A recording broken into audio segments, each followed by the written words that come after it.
Assalamualaikum warahmatullahi wabarakatuh.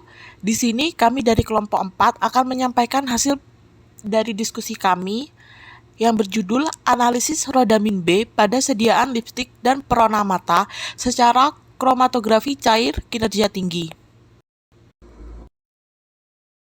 Berikut anggota kelompok kami. Yang pertama ada Elsa Amelia Putri, yang kedua Erendea Yuniarsa Putri, yang ketiga Rahmadia Putri Azizah, yang keempat Lukita Ade Cahyono, yang kelima Alvisa Oktariano, yang keenam Rosalia Rohma Puspitasari, yang ketujuh Inas Arfi Feriana, dan yang terakhir Delvilika Septi.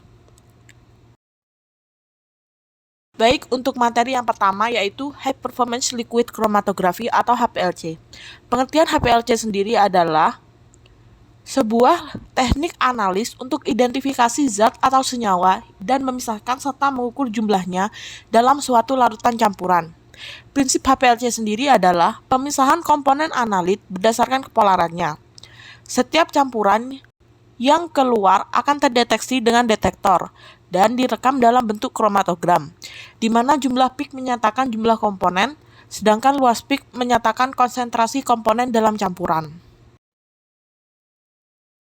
Berikutnya yaitu definisi kosmetik.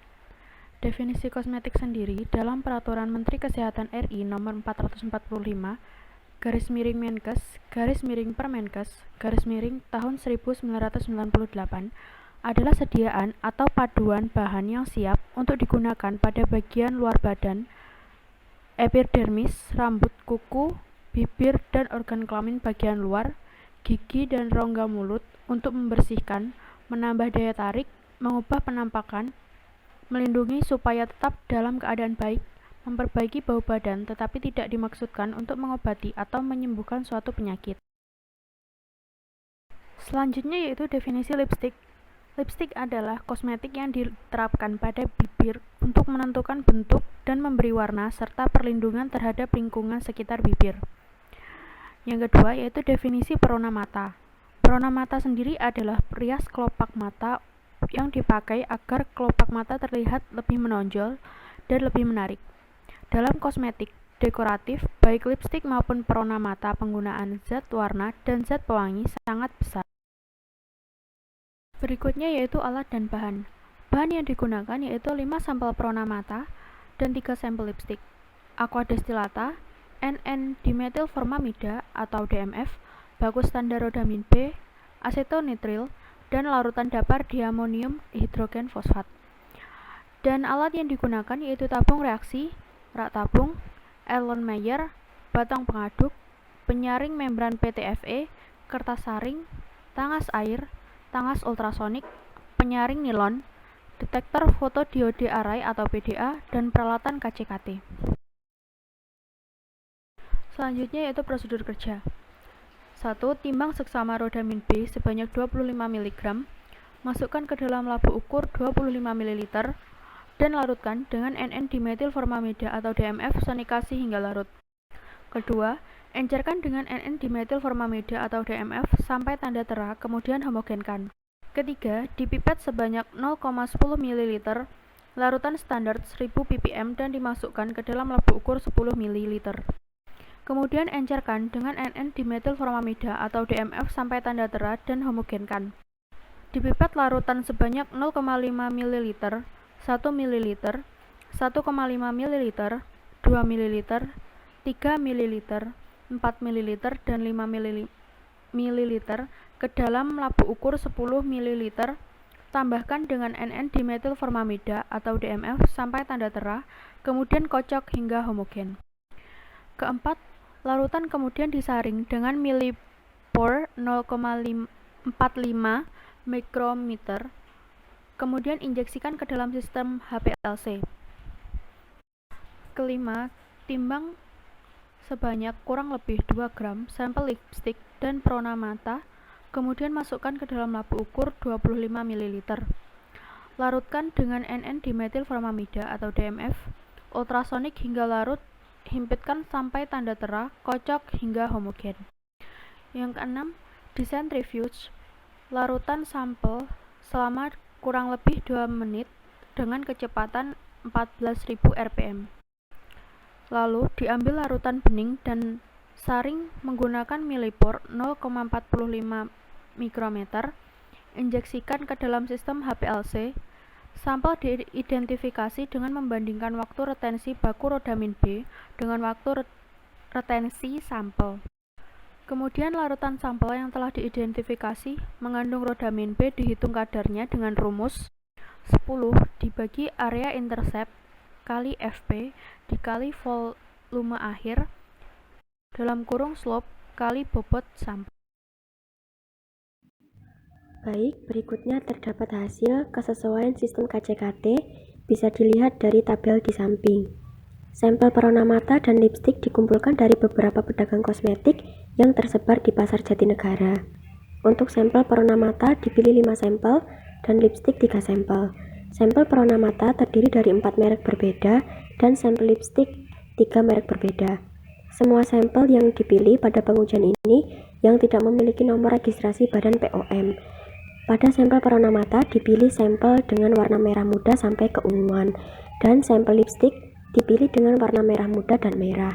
Dari masing-masing sampel dikumpulkan 20 gram untuk dilakukan pengujian duplo. Uji kesesuaian sistem digunakan untuk memverifikasi bahwa sistem kromatografi cukup untuk diterapkan dalam analisis. Kesesuaian sistem KCKT dilakukan untuk melihat daya elusi dan waktu retensi yang diperoleh. Uji kesesuaian sistem dilakukan dengan menyuntikkan larutan baku ke dalam sistem KCKT sebanyak 6 kali pengulangan, kemudian dihitung persen RSD, waktu retensi, dan luas area dari baku rodamin B. Berikutnya, terdapat tabel kesesuaian sistem KCKT. Di bawah tabel terdapat grafik kromatogram baku standar rodamin B. Nah, di samping terdapat hasil parameter uji kesesuaian sistem yang didapat, yaitu waktu retensi 5,611 menit, luas area 1826564,28, telling factor kurang dari 2%, yaitu 1,374%, theoretical plate lebih dari 1000, yaitu 3648, persen SDR-RT kurang dari 2%, 0,088%, persen SDR area kurang dari 2%, yaitu 0,050%. Dari hasil parameter yang didapat di atas, maka sudah memenuhi persyaratan yang ditentukan. Di bawahnya terdapat kurva kalibrasi rodamin B. Selanjutnya, uji linearitas kurva kalibrasi rodamin B dilakukan dengan menggunakan 7 konsentrasi larutan baku rodamin B, kemudian larutan diinjeksikan ke dalam sistem KCKT. Setelah itu dibuat kurva antara konsentrasi analit X terhadap luas area Y. Selanjutnya ditetapkan kurva linier dibagi Y sama dengan A plus BX, di mana A adalah intercept atau perpotongan garis dengan sumbu Y, dan B adalah slope atau kemiringan garis regresi. Kelinearan kurva ditentukan dengan menghitung koefisien kolerasi. Berdasarkan hasil evaluasi kalibrasi larutan baku rodamin B, diperoleh persamaan regresi linear Y sama dengan 4336,76 plus 345120,60x. Nilai koefisien korelasi yang diperoleh yaitu 0,998, di mana nilai korelasi yang baik adalah R sama dengan kurang dari 0,998. Dari hasil pengukuran linearitas rodamin B diperoleh nilai R mendekati 1. Hal tersebut menunjukkan bahwa terdapat korelasi yang baik antara analit dan respon.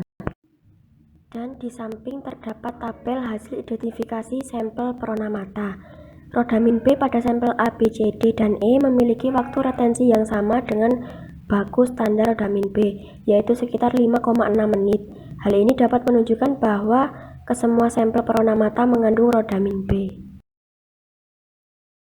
Berikutnya adalah grafik kromatogram sampel perona mata dari sampel A, sampel B, sampel C, sampel D, dan sampel E. Dan di bawahnya terdapat hasil identifikasi sampel lipstik berupa tabel. Rodamin B pada sampel 1 dan 3 memiliki waktu retensi yang sama dengan baku standar rodamin B, yaitu sekitar 5,6 menit. Hal ini dapat menunjukkan bahwa 2 dari ketiga sampel lipstik mengandung rodamin B. Selanjutnya ada tabel kadar rodamin B sampel berwarna mata. Kadar rodamin B terbesar terdapat pada sampel berwarna mata A. Jika diurutkan dari sampel dengan kadar terbesar ke kadar terendah, maka urutannya yaitu sampel berwarna mata A, E, D, B, dan C. Jika dilihat secara makroskopik, sampel A, E, dan D memiliki warna pink cerah keunguan, sampel B berwarna pink pucat, dan sampel C pink kemerahan. Kadar rodamin B pada lipstik terbesar terdapat pada lipstik 1 dan terendah pada lipstik 2. Secara makroskopik, lipstik 1 memiliki warna pink dan lipstik 3 pink kemerahan.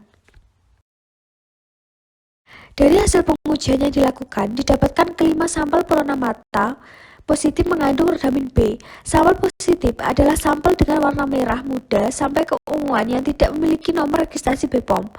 Hal ini serupa dengan penelitian yang dilakukan Rahmawati, di mana dari 6 sampel berwarna mata yang diuji, kesemuanya positif mengandung rodamin B. Hasil pengujian pada sampel lipstik dari ketiga sampel yang diuji, 2 sampel positif mengandung rodamin B. Sampel positif yaitu lipstik yang memiliki warna pink dan pink kemerahan serta tidak memiliki nomor registrasi BPOM. Hasil penelitian ini menguatkan dari penelitian sebelumnya yang dilakukan oleh Jusnita, di mana dari 25 sampel lipstik yang diuji, 4 diantaranya positif mengandung rodamin B. Begitu juga penelitiannya yang dilakukan oleh Syakri, di mana dari 6 sampel yang diuji, 1 diantaranya positif mengandung rodamin B. Hasil serupa yang dilakukan pada penelitian Afrieni, di mana dari 5 sampel yang diuji untuk sampel positif mengandung rodamin B. Akan tetapi, hasil penelitian yang dilakukan oleh Nur Hasanah menunjukkan dari 7 sampel lipstik dan 4 sampel pelona mata, kesemuanya memiliki hasil negatif mengandung rodamin B. Hal ini menunjukkan bahwa masih terdapat kosmetik berbahaya yang beredar di pasaran. Hal tersebut dapat terjadi karena masih tingginya permintaan pasar dan kosmetik murah dengan merek ternama atau kosmetik palsu. Produksi tersebut mengandung bahan berbahaya dengan ciri memiliki warna yang mencolok, terlihat tidak homogen, tidak mencantumkan kode produksi, komposisi bahan, dan nomor registrasi kosmetik. Jadi untuk kesimpulannya, sampel berwarna mata yang terdeteksi mengandung rodamin B adalah sampel berwarna mata A, B, C, D, dan E. Dan untuk sampel lipstik yang terdeteksi mengandung rodamin B adalah sampel lipstik 1 dan 3. Analisis kualitatif sampel yang mengandung rodamin B paling besar adalah sampel berwarna mata A sebesar 7.706,98 mg per kilogram dan radar rodamin B paling kecil pada sampel lipstik terbesar 4,23 mg per kilogram. Sekian presentasi yang dapat kami sampaikan. Kurang lebihnya kami mohon maaf. Wassalamualaikum warahmatullahi wabarakatuh.